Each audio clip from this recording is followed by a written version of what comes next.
How to fix age restrictions on YouTube. Hey guys, welcome back to our YouTube channel.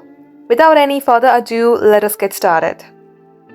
Open up your YouTube application from your device and get logged into your specific YouTube account. Once done, tap on the Use section from your bottom right. Then you will see a gear icon on your top right hand side. Tap onto it. Now, in order to fix the age restrictions that you are facing in your YouTube account, tap on the General option. Then here you can see Restricted Mode.